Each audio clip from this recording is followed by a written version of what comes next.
Good morning, another day, another dollar. Good morning, beautiful people. Here we go again.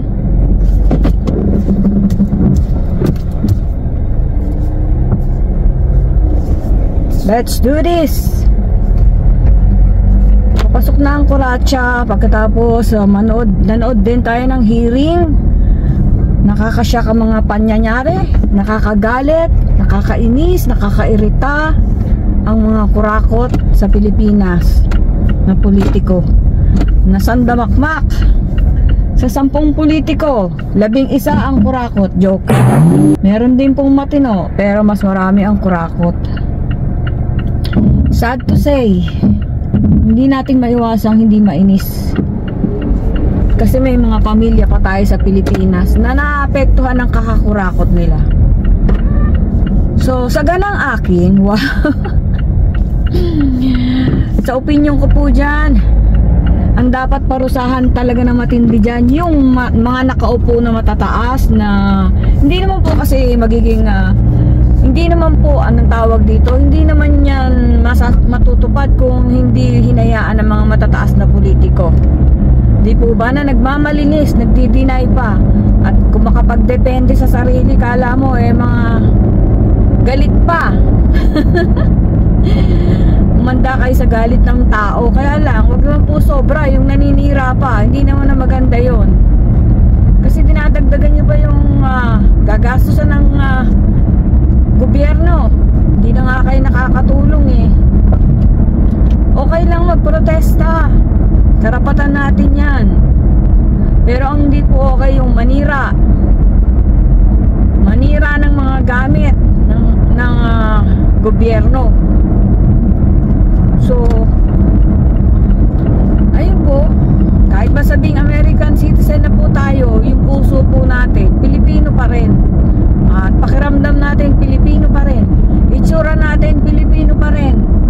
Sa pangalan lang po yung American citizen. Pero syempre, loyal din tayo sa Amerika. So, wala lang po. Hindi ko lang maiwasan na hindi mag-comment. Sana po may mangyari dyan. Sana may makulong.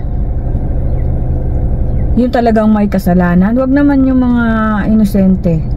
Kung sino lang po yung may kasalanan talaga, yun po yung makulong. Yun yung mga nakaupo na matataas na pasimuno. Di po ba? Ang tagal naman ng traffic light dito. So, nagko-komento lang po ako. Today is Tuesday. Ayun, as usual, nanginginig na naman tayo pumasok. Ang dilim po kasi.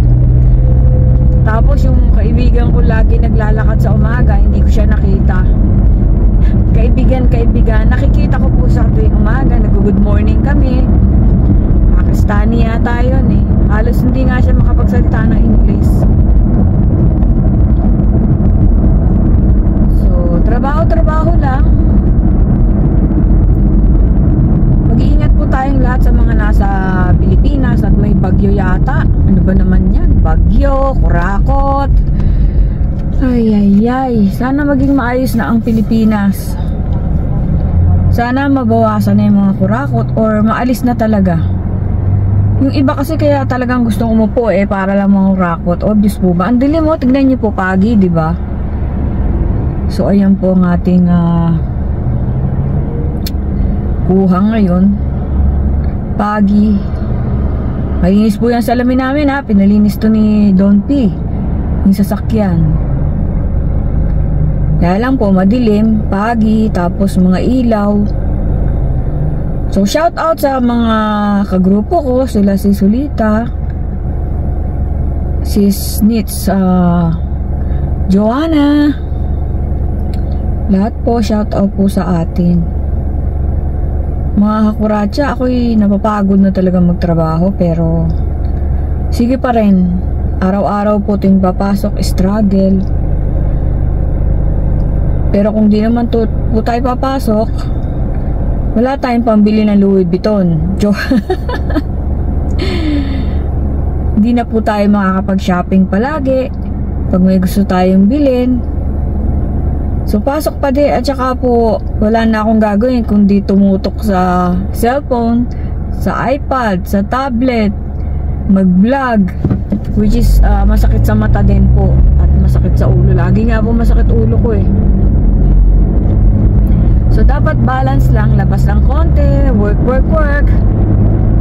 Mahirap po talaga ang work dito.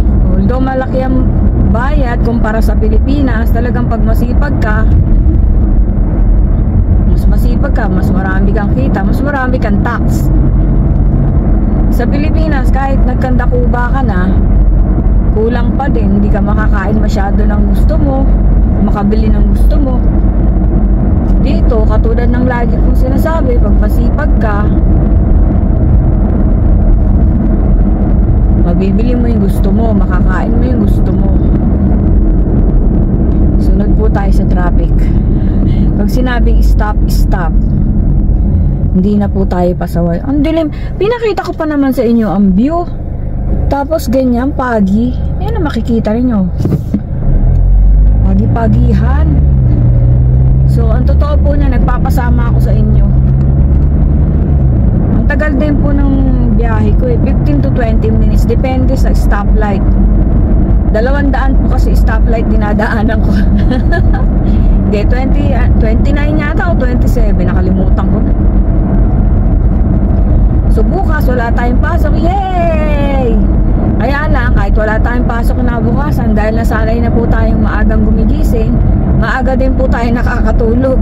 Alas 6 pa lang, plakta na, 6:30, 7, ganyan. Pag mga bandang 7:30, hating gabi na sa amin ni Don Pion. Tapos automatic, nagigising na kami ng alas 4. Nag-aalmusal na kami kasi yun ang nakasanayan ng katawan. Which is good naman po. As long as 8 hours ang tulog. Pilitin po natin makakuha ng 7 to 8 hours na tulog para po ang skin natin ay fresh pa din at ang pangangatawan natin ay mas healthy, mas active, mas anong tawag dito, yung nakalimutan ko tuloy tawag eh. Tulianin na nga eh. Yung response natin mas mabilis, ganoon. Kasi pag puyat tayo, lahat yan naapektuhan. Yung pag-iisip natin, yung katawan natin. So doktora ka na ngayon, Kuratya. Sabi po ng iba, masarap ang pinya, hindi. Sabi po ng iba, bakit daw ang haba ng pangalan ng aking channel? Mahaba po yan kasi yan po yung na-approve. Sabi ng iba, hindi daw nila ma-search kasi sobrang haba. Eh, sinubukan ko po yung Kuratya lang dati, hindi naman po na-approve eh. Yung Buhay America, meron ng may ganon. So, pinagduktong ko na lang po. At saka yun na din po yung nakilala eh, kaya yun na rin po yung pinangatawanan ko. Lusot yan si Kuya, babayaan na natin dahil ako naman yung nagbablog. Oo, madali, may truck.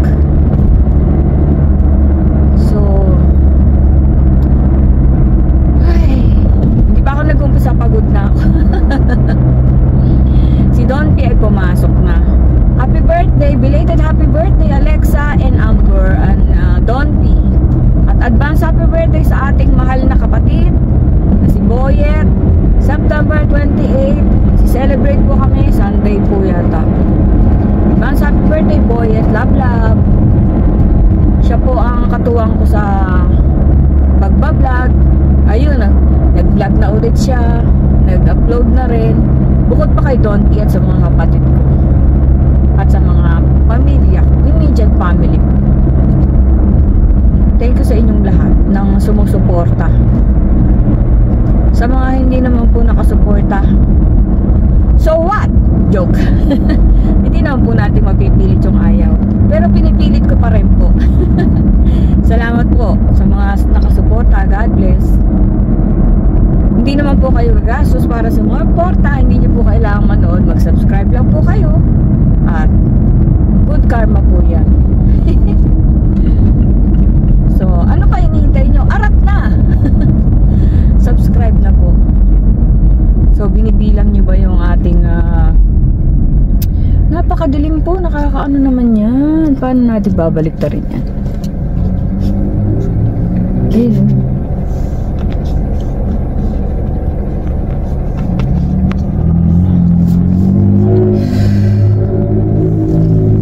Hindi ko alam paano babalik ta rin to.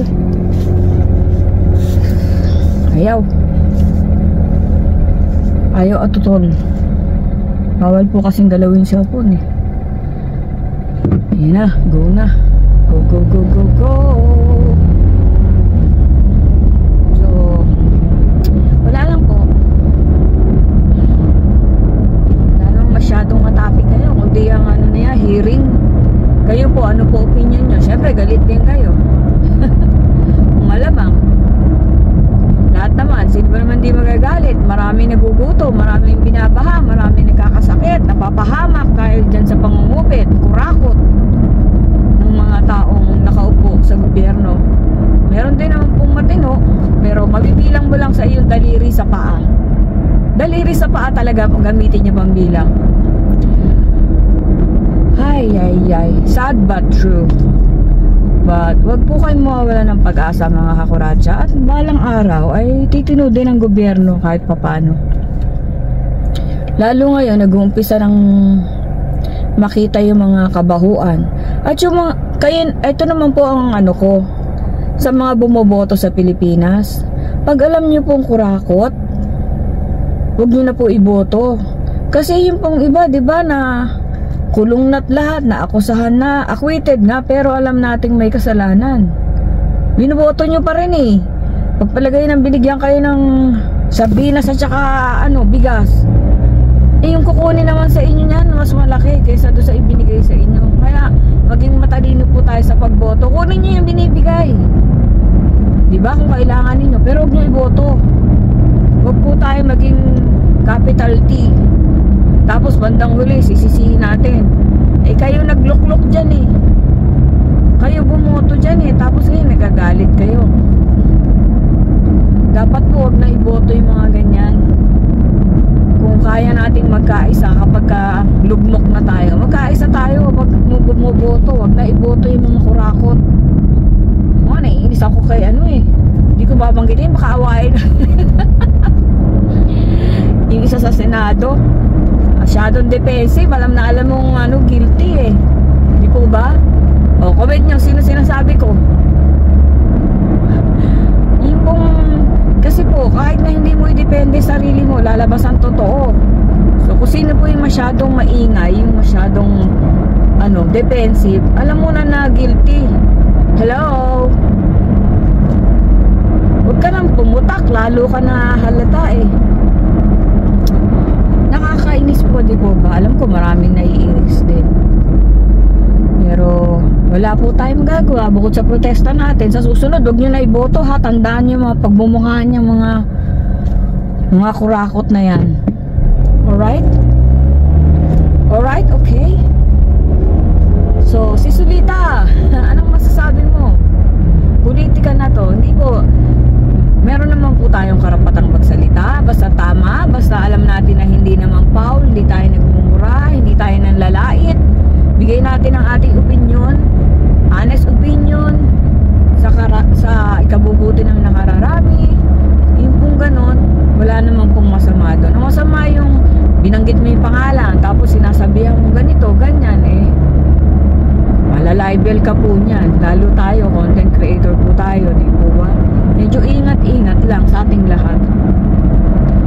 Sa mga kabataan naman dyan na pag-asa ng bayan, makikirali, sabay maninira, tutoy, mag-aral ka na lang para may contribute ka. Hindi yung naninira ka pa ng stoplight, naninira ka ng nanununog ng kung ano-ano, tapos kawawa yung mga nanay nyo, iiyak-iyak, wala daw maiulam, pampiyansa pa kaya. Ay, sino may kasalanan yan? Ito dapat sinueto nyo yung mga anak ninyo. Nakikisaling ganyan. Siguro nga, diba? Wala nga makain, kaya umakyat na sa ulo yung toyo.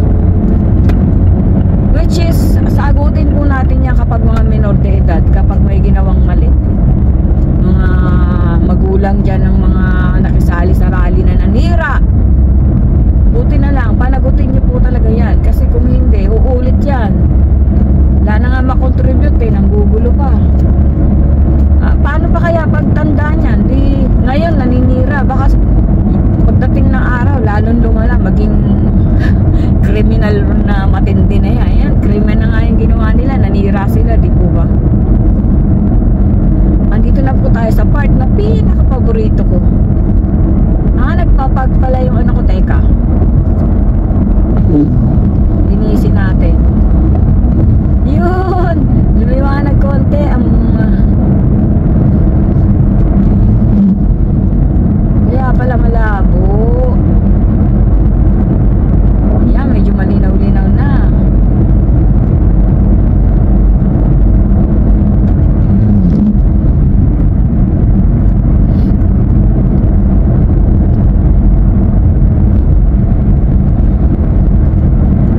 Paborito kong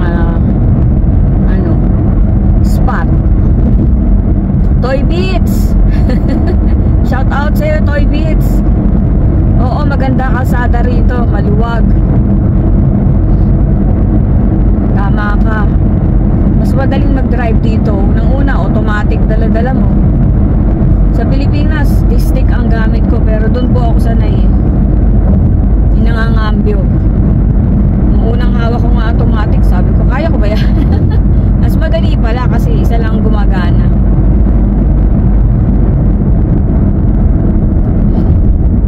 So, stop na naman po. Malamang ito na yung pang benteng stoplight. Daming stoplight eh. Ito po, may eskwelahan dito sa kaliwa ko, elementary. Madami po tayo nadadaan ng eskwela. So pag uwi ko sa tanghali o hapon, pag nasabay ka sa mga estudyante, maiipit ka ng traffic. So tamang-tama naman po yung uwi ko. Hindi oras ng labas at hindi oras ng pasok ng mga estudyante. Tama lang po, kaya hindi tayo naiipit ng traffic. Pero pag nasabayan mo yung estudyante, Diyos ko, daming sasakyan, ang daming bata. Hindi ka pwedeng magpatakbo ng mabilis. Kailangan 25 lang po. So ito po, nandito na tayo sa saan na ba tayo? Dove Canyon, Bernardo Center Drive. Ayun, Dove Canyon. At yan po, lighthouse. At malapit na rin po tayo sa ating trabaho. Thank God! Thank God it's Tuesday. Tomorrow is our anong tawag dito? Day off. Shout out Ate Alice, Ate Melia Boyet. Welcome back sa inyo sa mga nag-cruise. Shout out kay Paring Manny. Welcome to US. Maricoy Ella, kamalungkot. Ganun talaga. Condolence. Matayan po yung best friend ko, yung ate niya panganay. Kami rin po may patay. Nailibing na po yung apo ng sister-in-law ko. May cancer po siya. Pinagpasa Diyos na po natin. At least no more pain, sabi nga nila. Pero syempre masakit pa rin po, kasi bata pa siya. 15 years old yata. Isipin nyo. Pero kaysa naman po, naputol na nga yung paa niya eh. Pero kinuha pa rin siya. So nadagdagan na ang ating mga angel in heaven. So kung saan man sila naroon, sumalangit nawa ang kanilang kaluluwa. Well, ganyan pong reality ng buhay. Di po ba ang ganda ng mga ano dito? Lugar-lugar. Kasi po ano to eh, maganda talaga dito sa San Diego. Although mataas ang cost of living. Pero nandito yung mga kapatid ko, kaya nandito rin kami. Alam nga na mag-iwahiwalay pa kami. Pero iwahiwalay kami ng bahay. Pero parparas kaming dito sa San Diego. Which, hopefully, makarating na din yung mga anak ko rito. Mga anak, halika na kayo dito at magtrabaho na kayo at ang mami nyo ay nirarayuman na. Buhayin nyo kami ni Don Paratot. Sabay ganun, baka hindi pumunta. Joke lang yun. Siyempre, pinaghahandaan natin ang ating retirement. Kaya nga kahit medyo masakit na yung tsuhod natin eh, work pa din. Hanggang kaya, banat-banat lang. Diba? So, andito na tayo. Almost here. Almost there. Hindi ko mabaliktad yung camera. Bawal baka ma-Julie tayo. Julina Magdangal.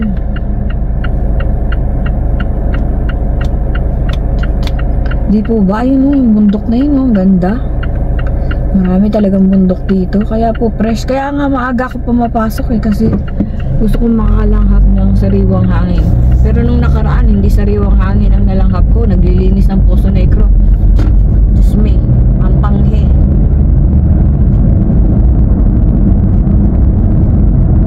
Di po ba? Ngayon palang nagliliwanag. Dito po ang weather mainit, malamig. Summer pa po dito. Pero malapit na po ang taglamig. Mas gusto ko yung malamig kaysa mainit. Di po ba? Mag-jacket ka lang okay ka na. So mag-October na. Looking forward sa biyahe natin. Looking forward makasama ang ating sister-in-law. Nagpe-prepare na rin po kami sa aming travel ni Dompi. It's been a while. Yung huli namin travel, June pa. Nung nag-cross kami. June, July, August, September. 4 months, social. Mag-travel na lang ang Kuracha. Ganun po talaga. Kaya nga ayaw kong mintong magtrabaho para alam nyo na, makapamasyal. Kasi alam nga namang wala ka ng work, pasyal ka pa ng pasyal. Alam nga namang gamitin mo yung retirement mo. Paano pag nag-retire ka na? Ngangay. So, yun lang po. May pang retirement, may pang travel, may pang shopping. Kailangan po balance, di po ba? Para maging balance din ang ating buhay. Pasensya na maingay aking wiper. Matigas na siya. We're here. Ingat po tayong lahat mga Kuracha, lalo na po sa panahon ngayon. Dito rin po medyo magulo na. Sa amin nga may ninakaw ng motor. Nagdanaka na rin po ng motor dito. Kahit doon sa lugar nila ate, lugar ng mayayaman, may mga dumadayong magnanakaw po doon. Ninanakawan yung mga nakapark na kotse. So kahit saan may masama, may mabuti, may masama. May tamad. Yan po naman ang ano niyan tamad ka kasi ayaw magtrabaho, kaya magnanakaw ka na lang. Which is hindi maganda. Nagpapakahirap yung mga tao na nakawan mo lang. Kaya mga ganyan dapat talaga ikulong. Diyan kasi sa Pilipinas pag nagnakaw 8 months lang ang kulong. Dapat bigatan nila yung penalty sa mga magnanakaw.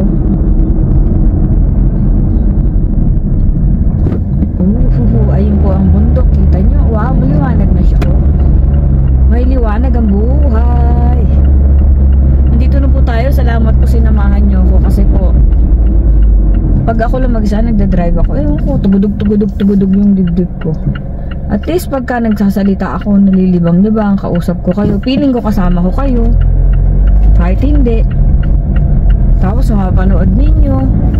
Shout out po sa inyo mga beautiful people na nanonood ng aking vlog, nang walang kwenta-kwenta kong vlog. God bless us all. Ayun yung mag-asawa, naglalakad na naman.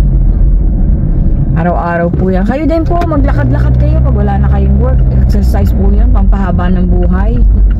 Mga Hapon po sila. Health conscious din ang mga Hapon Halos lahat naman health conscious. Tamad lang yung iba mag-exercise. Kuya, alis ka dyan. Ayaw mo umalis Bragag.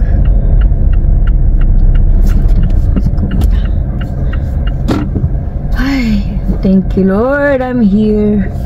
Ayusin ko lang po ang aking parada. Okay. Alright, bababa na tayo at isahan na natin ang pagkayod mga Kuracha. Ararararay. Dito na po tayo mga Kuracha. Salamat po sa pagsama ninyo. Ingat po tayong lahat. God bless us all. Love you all mga kuratsa. Bye-bye. Till my next vlog. See you. Ingat po lahat ng mga tao dyan. Bye-bye.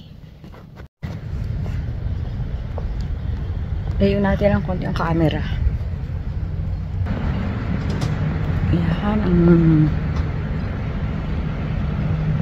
Ayan po.